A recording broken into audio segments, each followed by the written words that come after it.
Le 24 mars 2011, nous débattrons à l'Assemblée nationale d'une proposition de loi présentée par le groupe socialiste qui porte sur l'instauration d'un bouclier rural au service de territoires d'avenir. Pourquoi un bouclier rural? Eh bien, nous voulons défendre le monde rural. Comme c'est le cas dans des zones de banlieue, le monde rural est aujourd'hui abandonné par l'État. Et c'est un territoire, comme les banlieues, ce sont des territoires qui sont abandonnés par la République. L'État recule. L'État recule quand il supprime des hôpitaux, des maternités, des perceptions, quand il supprime des tribunaux, quand il n'apporte plus l'aide aux communes qu'il apportait autrefois à travers les DDE ou les TDA. Et nos concitoyens le perçoivent très nettement. Donc nous disons qu'il faut un bouclier pour protéger ces territoires-là et maintenir des services publics pour remplir tout simplement un rôle d'égalité entre nos concitoyens.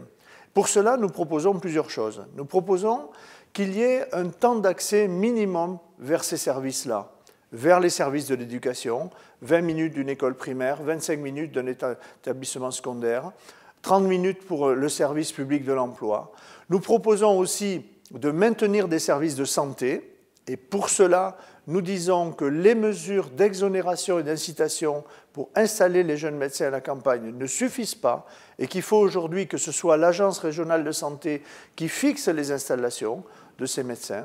Nous disons aussi qu'il faut maintenir le réseau de pharmacies, et par exemple, quand une pharmacie est transférée vers un milieu urbain, il faut que la commune rurale puisse elle aussi réinstaller une pharmacie. Mais nous avons aussi des mesures qui portent sur la dynamisation des territoires et sur leur développement. Ces mesures concernent les infrastructures. Nous disons qu'il faut un plan national d'infrastructures parce que nous avons encore des pans entiers de territoires qui sont mal desservis par le réseau routier, par les réseaux ferrés, par les aéroports de province qu'il faut arriver à soutenir et à maintenir. Nous disons aussi qu'il faut que les organismes bancaires jouent leur rôle aux côtés des acteurs économiques et pour cela, nous proposons la transparence.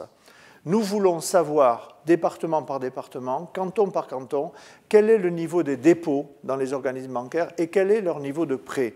Le but, c'est de les amener à accompagner mieux le commerce et l'artisanat.